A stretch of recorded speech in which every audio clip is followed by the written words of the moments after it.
Good evening all, and welcome. Let's start the year strong with some ghost stories. What would also help is that if you're new here or listen frequently, why not subscribe? You may not have done that already. And follow me on Twitter and Instagram for good measure. I'm sure you'll love it. But for now, it's time to get comfortable and let the darkness take control. My dad called me last week and said something kind of creepy had come up on his security camera at around midnight. Everyone was in bed, asleep at that point, but the next day my dad got his usual notification of random movements of the camera outside the house. They are that type that turn on and it detects movement. So my dad just flipped through them expecting to be a normal mix of dog or wild animals. But this was like nothing he'd ever caught on camera. The figure appears to appear on the left-hand corner of the screen, walking around and turning towards the house before vanishing. My dad's house is off the road with a long driveway. The gate also locks at night, so it's not possible for it to be a person. My dad showed it to his friends, and people had all kinds of theories, from a bug's leg, to a light on the ground, to even a spider's web on the lens.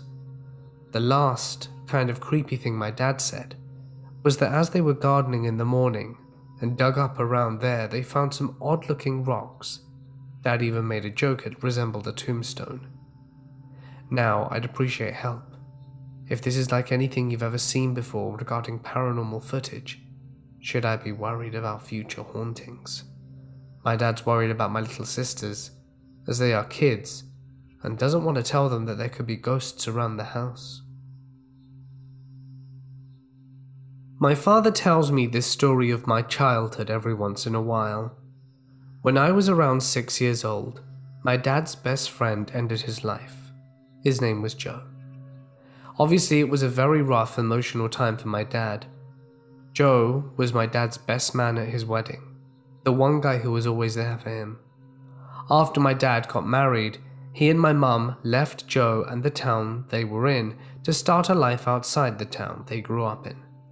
After years of moving around California, my family eventually moved to Utah, where my father worked for a successful internet business.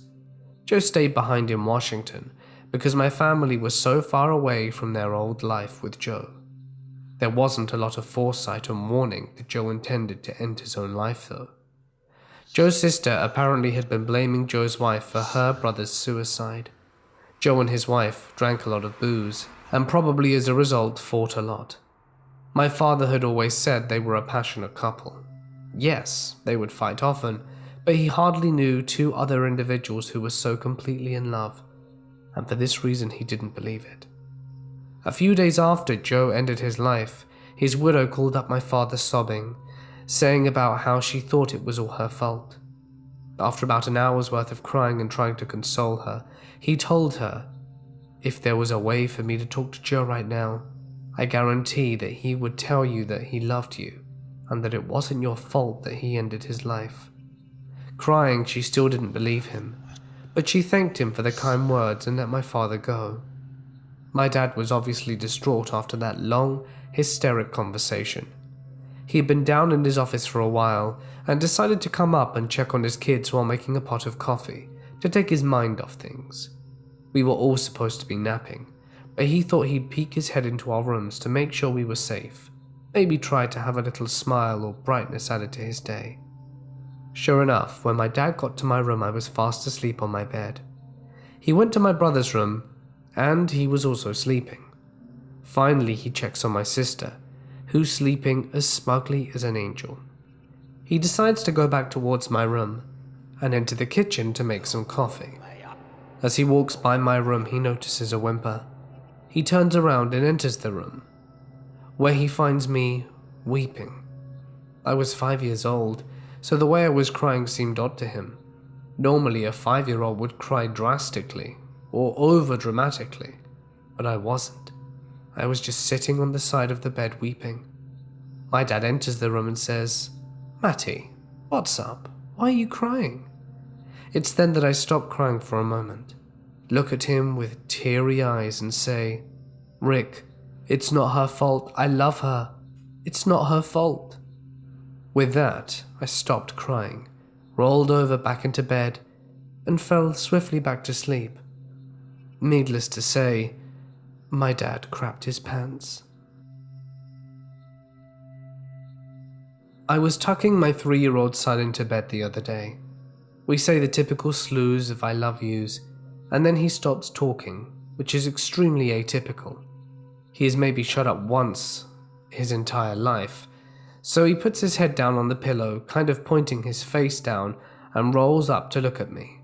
His arms were down by his side, and he just points one little finger towards the rocking chair in the room. Without moving, he says, "Mummy, before you leave, can you take the rocking chair out of the room, so the man will leave me alone?" I'm pretty sure all the colour drained from my face. He then proceeds to tell me that the man's name is Johnny, and he's a bad man and very mean. Johnny doesn't say anything though, because he doesn't have a mouth, and just sits there and stares at my son. In 2001, my grandpa, who I always referred to as Pop-Up, was diagnosed with prostate cancer. I don't know the details, but I remember thinking it wasn't too bad, because my whole family played the whole thing down constantly. I had never suffered a death in the family. I'd never even seen a dying person before, so I had no way to judge how Pop-Up was actually doing. So I accepted my dad's insistence that his father was doing just fine. Eventually the doctors told my family to take Pop-Up home. My parents assured me it was because he was getting better.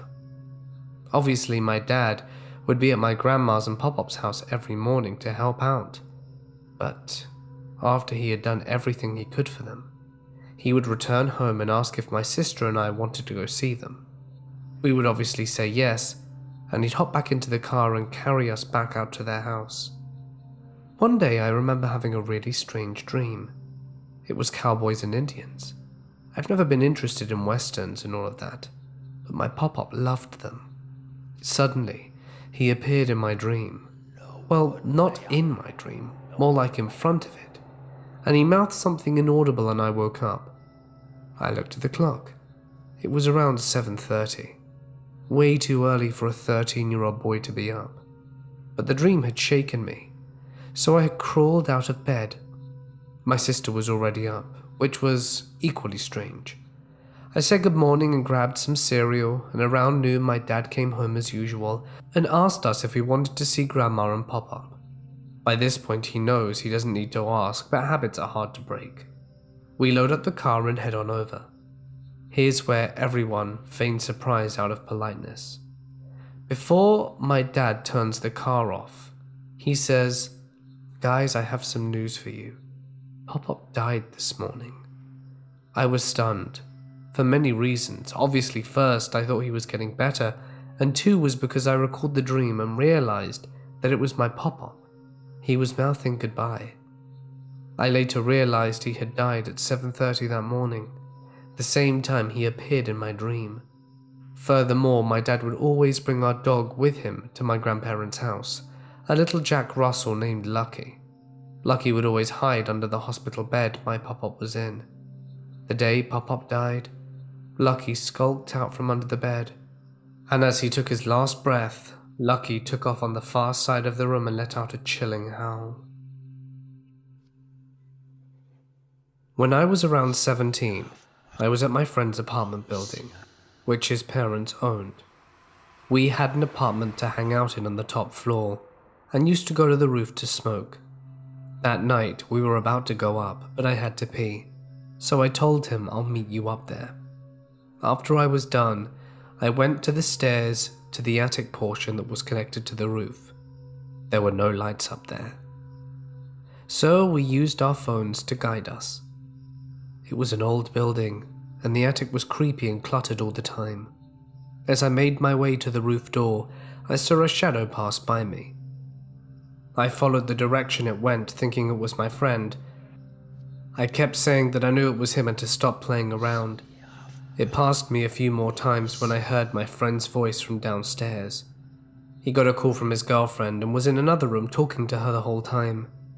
I have no idea what that shadow figure was, and I still refuse to go back up to that roof at night after that.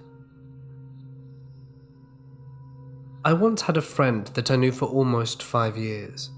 I met him when I was only 11, and he was about 20. Despite the shady age difference, he never did anything that would make me think he was a creep. He was protective, yes, but in a fatherly way. My father was deployed to Iraq when I was 10, so he was like the substitute while my dad was miles away.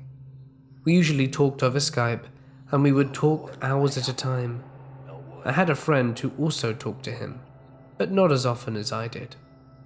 About a year ago, he died in a car accident with his cousin in Europe, and of course I grieved.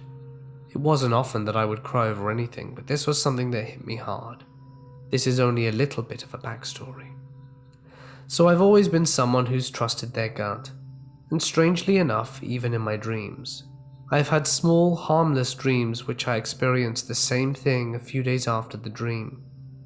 One night I had a dream. I didn't remember much of it. I always thought of it as just being a stupid, weird dream I had. I was outside someone else's house. We were jumping around on a pile of junk, and just as we were having a good time, there was a fallen tree leaning against the pile. I don't recall much from the dream, but most of the scene I was placed in. Of course, it didn't bother me, it wasn't scary, so it didn't worry me. A few weeks later, my mum suggests I spend a week at my cousin's house who lives out in the country. Of course I accept, since I wanted to get out the house for a little while. That week I headed down to where they live. They had a huge yard with a silo, a barn, and a worn-down hog barn. Right next to the hog barn was a large pile of metal sticks, rugs, and basically a bunch of trash. Next to that was a tree. It was split in half, with one half leaning against the scrap pile. I didn't quite think of the dream since my memory is pretty bad at times, so I just saw it as normal. The first week goes by and my cousin suggests we go outside for a bit.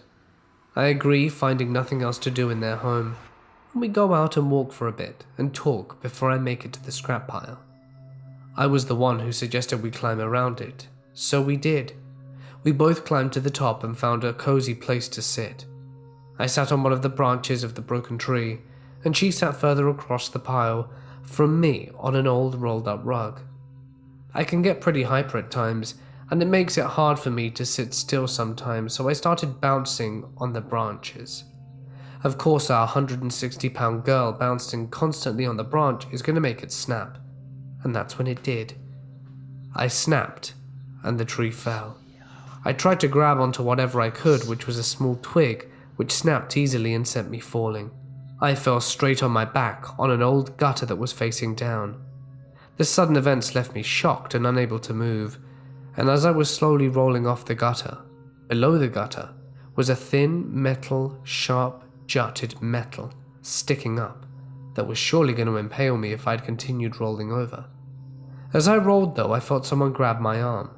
They pulled me back to balance on the gutter, and I was able to sit up and safely balance myself. My first assumption was that it was my cousin who helped me. But the creepy part, I was about to thank them for practically saving my life, but then I realized she was halfway across the pile. Her foot fell through a screen and she couldn't get to me in time. Apparently I had rolled myself back before I rolled off, but I swore I felt someone pull me back. Someone who probably saved me from being impaled and getting severely injured. I immediately told my aunt about this, and soon my mother. My mother agreed with me that it could have been anything, but we're both convinced that it could have been my father figure, that he's watching over me. Tell me, what do you think of the situation? Because ever since then, I'm still contemplating on what it really could have been. Many years ago, when I first met my ex and her family, they lived in a mobile home. My ex has this younger sister who is a bit messed up, in and out of psych wards and stuff. My ex and her younger sister shared a room in this mobile home. While we were dating, and before my son was born, she told me this story about how her younger sister would wake up and talk to the man in the hallway. The man always had a suitcase and wore a brimmed hat. My ex and her family always dismissed the stories, as the younger sister was a bit nuts. Fast forward a few years, my ex and I had a son together. Her parents moved out of the mobile home and into a house, and we were renting the mobile home to my ex. Our son's room was in the exact room where my ex and her sister had slept in. One night after our son had gone to bed, he was asleep for a while, and we heard him get out of bed. We figured he would come out of his room and ask to use the potty. Instead, he started talking to someone and said, "Hi," and started talking about his favorite stuffed animal, which at the time was Ducky. Curious, I called back and asked who he was talking to. He pops his head out of the room and informs me he's talking to the man with the suitcase and who's wearing a hat. At the time, he was about 2.5 and had never heard about his aunt seeing the exact same guy. I have a younger brother who had an imaginary friend in his youth. He was also an avid sleepwalker. When he was around 3 or 4, he started talking to someone he called Friar. He described Friar as a dark-skinned man with little clothes who loved to hunt in the wilderness. Then one day, he told me that Friar used to live nearby in a house a long time ago, and then some white people came and burnt him alive and killed his village. Not exactly something you expect to hear from a 4-year-old. I remember I would be in my room and hear him talking like he was having a conversation, and when I would try and check on him, he would immediately become silent and turn his head as soon as I peeked around the corner. Very unsettling. Well, my older brother, the middle child, was visiting his dad for the summer, but the day before he got back, my youngest brother told my mother and I that Friar does not like it when brother is mean to me. He's gonna scare him. The night he got home, my mum and I were downstairs and heard a scream that I can still remember to this day. We ran upstairs and found the middle brother swearing that something was shaking the bed violently. It was a bunk bed. My youngest brother was sound asleep. A month later, my youngest brother took a bad fall and cracked his skull. He was fine but never spoke to Friar again after that. He would also sleepwalk constantly and show up right next to me in bed and stare at me until I woke up and promptly crouched myself. One night I heard the front door open and close, and since it was 4 a.m. I went to check it out. I opened the door and found my brother at the far end of the yard, in the snow, only in his underwear, staring right at me. Then he slowly waved. Those shivers weren't from the cold though. A few years ago, my brother would get a call on his cell phone at around 2 to 3 a.m. every night. He would answer it, and it would be this hellish sounding noise, like static mixed with screams. He changed his cell number after about a month of it and it stopped. Then after a week or so it began again. The exact same noise, the exact same time. Finally one day he decided to backdial the number. It was an old man that had no clue what he was talking about, and still the calls persisted. If he didn't answer, it would call a few more times. No messages were ever left.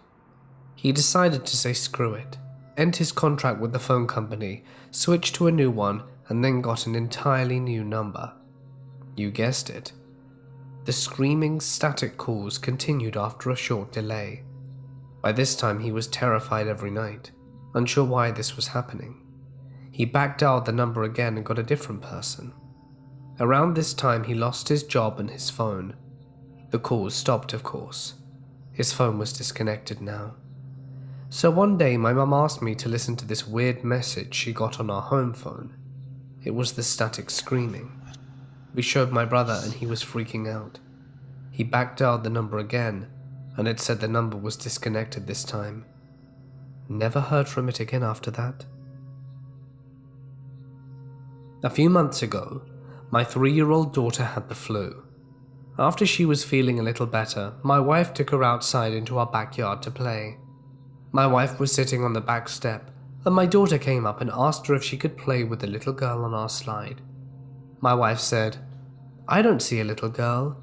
And my daughter said, "She is right over there on the slide, Mum. Can't I play with her?" My wife said, I don't see anyone, but my daughter insisted. She is. She's on the slide and she's blue. Can I play with her?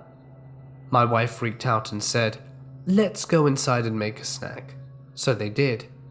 For the rest of the day, my daughter kept going out and looking at the back door and kept telling my wife that the little blue girl was lonely. I attended the same university for my bachelor's and my PhD. There was a lovely woman by the name of Jennifer, who was my reading in the content area instructor. The guys all swooned over her as she was gorgeous, and I loved her because she read us The Giver out loud. She was an awesome instructor and was doing her PhD in literacy. Fast forward a few years, and Jen had moved to South Carolina to teach literacy. I'm now in my PhD program and in the same grad student office she used to work in, with other literacy people and her colleagues.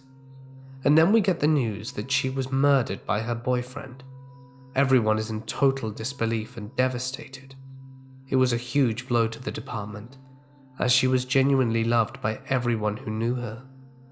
So after a few days, her funeral and her body were brought home. I'm in the office suite at school very early in the morning when no one else was about. The grad students had a fishbowl office, 10 of us with group desks within a larger office suite that was locked and had light motion sensors. I'm walking in and past a locked door with windows when I see a woman with short dark hair walk the other way inside, which was weird because the lights didn't flicker on as she moved. So I walked around the corner to the door with a key code and let myself in. I walk inside and head to where I saw her. The lights flicker on when they sensed me, but no one was there. It's just me and an entire suite of empty offices. I swear to God it was her saying goodbye to a place she spent so many years at and where she had so many friends. It spooked the hell out of me though, and made me very sad. I figured I'd share with you some strange and what I believe to be paranormal experiences happening at my place of employment. I work at an old restaurant in a city in Oregon. I will not say which or which city for obvious reasons. The restaurant has been around 35 years, so you can already imagine how old the building is. I work as a bread baker during the night hours. My shift is usually from 8:30 p.m. till about 3 a.m., depending on which products need to be made. My co-workers tend to leave at around 10 o'clock. Sometimes the dishwasher is there for a bit later. Thought I got lucky moving here and landing this job right away at $13 an hour, and now I don't feel so lucky. My first experience was the second month of working there. I had just put some hamburger buns in the proofer and had some time to kill, so I walked into the dining area to make myself an espresso. Halfway there, I noticed a faint whistle coming from the dining area. I shrugged it off, as it stopped once I entered. As soon as the espresso was done, the whistling started again, but louder. I couldn't make it out, if it was a song or something else, but it went on for about a minute, then stopped. My whole body shivered, as I was definitely creeped out. The next day, I mentioned this to the dishwasher, and she looked at me for a minute and then sighed. She told me that the building is most definitely haunted, and she constantly hears the whistling as well, but only when she's here alone. The conversation ended there. She doesn't speak English very well. This experience freaked me out pretty bad for a few days. I still get chills thinking about it, and you may not think it's creepy, but it was. We have a huge walk-in cooler, filled with tons of prepped food and so on. This was around 11 p.m, and the dishwasher is still there. I walked into the cooler to grab some butter. The door is huge and heavy, so there's no way wind could shut the door, especially because there was no wind to shut it. As I was reaching for the butter, I heard the door slam behind me. I was obviously startled and thought maybe the dishwasher closed it, thinking I left it open by accident. I walked to the door and started yelling for her, hoping she would hear me. After about 3 minutes of no response, I panicked. It was super cold in there. I kept banging on the door and yelling, and about 10 minutes later she finally heard me and opened the door looking confused. Shivering, I asked her if she closed the door on me and she said no. I told her the door closed on me, and the look on her face freaked me out. I texted my boss and told him what happened, and asked him to check the security cameras. When he answered, he told me he watched, and said that he saw me walk in, and 10 seconds later the door slammed shut. No one was behind it. It just shut by itself. That's never happened to anyone else. We were both confused, and I was wary. A few weeks later, in the dining room they mopped the floors every night and put the chairs on top of the tables. I noticed they were in their usual spots on the tables and didn't think much of it. As I was making bread dough at around midnight, something happened that I can't explain. In the span of almost 5 to 10 seconds, I heard the loudest crash coming from the dining area that shook the whole building, and the lights went out quickly, then came back on. My heart was beating so fast and I felt nauseous. I had no idea what just happened. I ran into the dining room and my heart sank from fear. All the chairs were on the floor, scattered, a few definitely broken. Then the whistling began. I immediately called my boss and he rushed over. We went to the office and watched the security cameras. The videos showed the chairs on top of the tables, the lights go out, come back on, and the chairs were scattered all over the floor. The look on his face chilled my body with dread. He promised to stay with me for the rest of the night, and I told him I was becoming scared of working by myself. He said I would be fine. This happened a few days ago, and it took everything in me, aside from the fact that I'm living paycheck to paycheck, to not quit this job. This was probably the scariest thing I've ever experienced. It was around 2:30 a.m. The baguettes were in the oven, and it was almost time for me to leave. I had to use the restroom, so I walked to the dining room to get to the restroom. I heard the whistling, but very faint. It was becoming normal, and since nothing had happened for a while, I wasn't creeped out. I got to the restroom. It's a one-person. Locked the door and sat down to do my business. About 30 seconds in, I hear a faint whisper come from outside the door. I chalked it up to hearing things. Then I heard someone knock very lightly. My heart stopped. I was alone, or so I thought. I sat there in silence. Another knock. I very quietly finished my business and pulled myself together. I stood somewhat close to the door to try and hear what was outside. Another knock. And then I heard a faint whisper say, "Hello." I almost screamed, and almost wet my pants, even though I had already peed. I kept quiet, in the fear that this maybe wasn't a ghost but a junkie or creeper who managed to slip inside somehow. It knocked again, louder this time, and the voice whispered, "I know you're in there." It sounded like a man's voice, but I couldn't tell.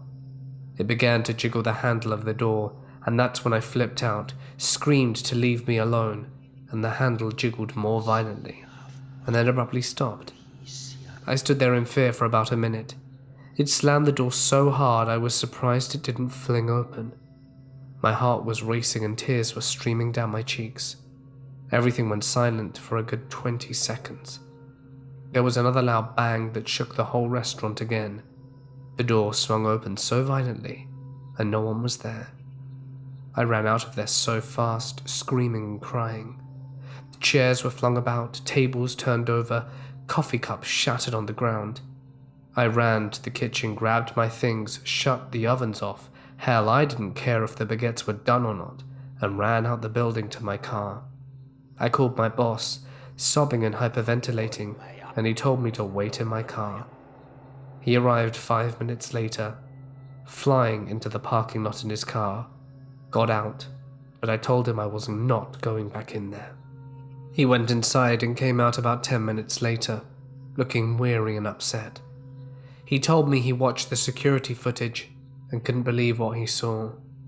As soon as I had closed the bathroom door, he saw a sort of dark, cloud-like figure float in front of the door.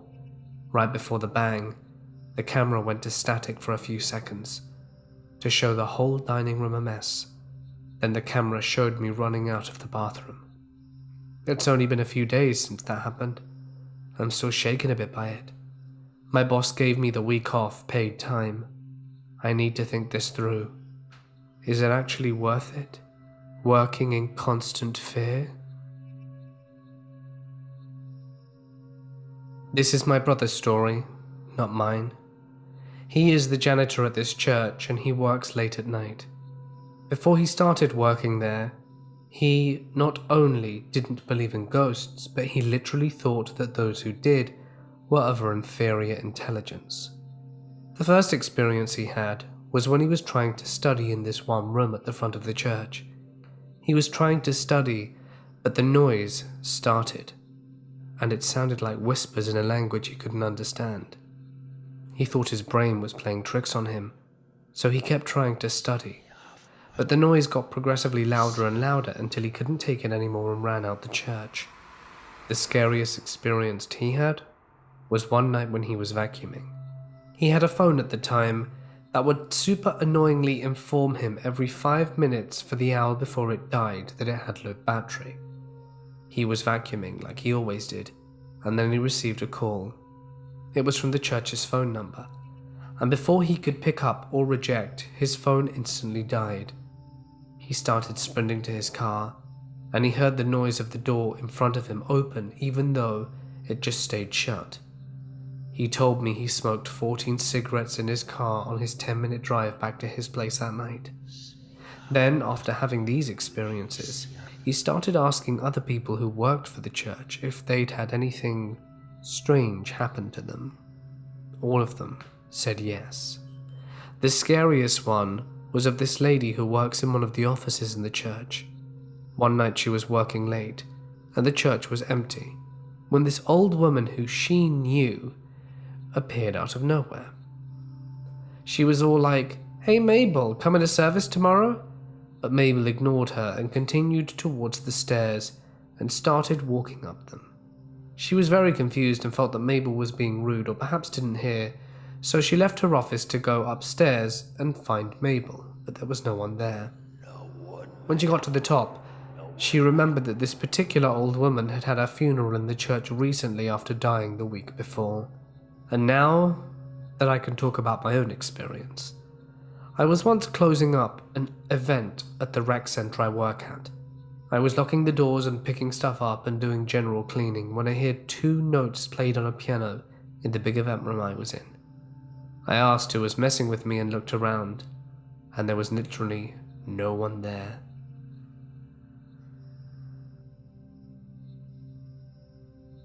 I am a janitor, and this happened about 5 years ago. I've been working at this place for a while now, and I've seen some creepy and weird stuff, and I'm almost always alone because I lock up the building. When this happened, it was about 5 o'clock at night. Everyone was leaving. I was going to change the outside garbage in front of the building. As I was walking out, there was this girl sitting in one of the chairs in the lobby waiting for her ride. I nodded to her and smiled and walked out and started changing the bag. Now the trash can is directly outside the doors, so I would have seen anyone walking out.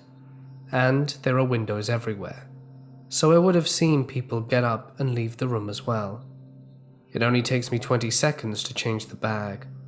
I walk inside with the trash bag full, and I look at the chair and someone completely different is sitting there. It was also a girl. She notices me staring, and, lost for words, she gives me a weird look. "Was there anyone sitting there when you came in?" She gives me a weird look. "No."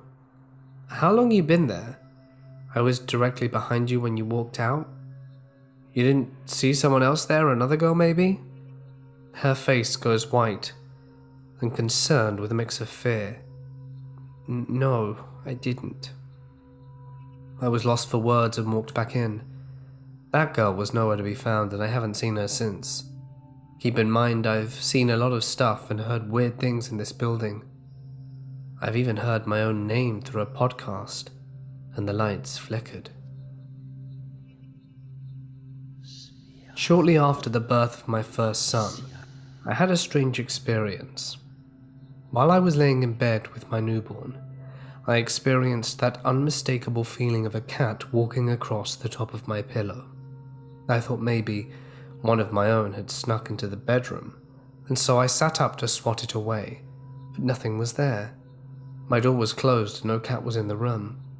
At another time, I also fell asleep, laying with my son. I felt a cat jump onto the foot of my bed and walk up to about my knee and stop. I sat up, but nothing was there again. It really freaked me out. It happened maybe 3 or 4 times and then suddenly stopped when our son was baptized. It made me really stop to think, could this not have been a ghost cat after all? But perhaps something more sinister. I've seen a few strange things in my life. My grandma had this cat for a few years, an obese orange and white tabby. It kind of comes and goes, called Butter. He met with an untimely end, so we buried him in the woods behind the house. One day we were all having tea and toast, and I walked by his couch to see him sitting there grooming himself, legs straight up in the air. I kind of waved at him to swap me and say, "Hi, Butters." He stops and gives me that eyes half open stare and goes right back to town grooming. I walk into the kitchen, waited for my toast, and stare at the photo on the fridge of this fuzzball of a kitten, and realize that Butters is long dead. I slowly turn around and everyone seems to notice and ask me what's wrong. I tell them what I've seen, and my grandma gives me a somewhat pleased look to hear that her cat is visiting. I'm pretty sure we have a ghost cat in our house. It has happened often where people will ask if we have a cat on their first visit. When we answered them no or why, they usually all would say they could have sworn they saw one out the corner of their eyes. I have personally seen it once, clear as day, but it was there for a second and then it was gone. I personally like having it around. I don't have to feed or take care of it, and yet it keeps us company. Anyway, I figure if you're going to have a haunting, it could be much worse. I'll take a cat any day over a creepy shadow figure. When I was about 4 years old, my house caught on fire. My bedroom was on the 2nd story, and the fire was on my side of the house, so my room filled up with smoke. I remember someone waking me up that night, thinking it was my mum. It was a sweet woman's voice and told me to go sleep in my sister's room. I was never allowed in her room. I was the annoying younger sister, and my mum woke up later that night to the smell of smoke and went to find us. She said my room was so filled she couldn't even see her own hands. In a panic, she went to wake up my sister to help find me, and she found me asleep on my sister's bedroom floor. If I had not woken up, I would have suffocated in my sleep. I had burn marks on my floorboards until 8th grade, when we moved out. When I was 5, I had my first paranormal experience. I lived in a small town in Washington called Colfax. I lived in a big house that overlooked the town. The house had 2 stories, and my room was on the 2nd floor. My parents stayed in a room on the bottom floor, so I was upstairs by myself all the time. At night, I would be awoken by my door being opened. This black figure would come in and stand next to my bed. The first times I saw it, I thought it was my mum, so I said, "Hi, Mum," but there was no response, so I just rolled over and fell back asleep. I asked my mum why she would come into my bedroom at night, and she got a confused look on her face and said that she never did that. So I got curious. That night I decided to see who was standing next to my bed. That night, when the figure came in, I looked at it in the eyes and realized that I couldn't look into its eye. It had none, or face for that matter. It literally had no face. It was just this black void that seemed like it was endless. I laid there frozen in fear and just stared back. After a while I gathered myself again and continued to just lay there because I wasn't doing anything. I wasn't afraid of it, because I figured if it wanted to harm me, it would have already done so. So after a while I fell back asleep, and when I awoke a little while later, it was gone. I told my mum all about it, and she told me that I was just dreaming and that I had an active imagination. I learned not too long ago that she would actually come up to the hall outside my room and stand there for a while, but she never saw anything. She also abandoned the effort after a bit. I wasn't the only one to see this figure though. My friends came over for a sleepover one night. We were all up until about midnight, mainly because my mum told us it was unhealthy for us to be up late, and we were up for another hour talking before we all fell asleep. I had mentioned the ghost that came into my room at night, but never talked a bunch about it. We were awoken by my friend Sophia screaming. We all got up and asked her what was wrong. She said there was a ghost in the room. My friends told her that she was just trying to scare them, because I had said something about a ghost that came into the room. My mum came up a few minutes later, and my friends told her that Sophia had a nightmare. The next day at school, I spoke to her and asked her about it. She told me that there was a dark figure standing in the middle of them, since they were sleeping on the floor around my room in sleeping bags. When she screamed, it quickly disappeared. I told her that it comes into my room every night, and it was friendly and never said anything and just stood there. Sophia came to sleep over a lot since we were young and nobody cared that we stayed in the same room. We would sit there and it would come in. We tried talking to it, but it would never respond.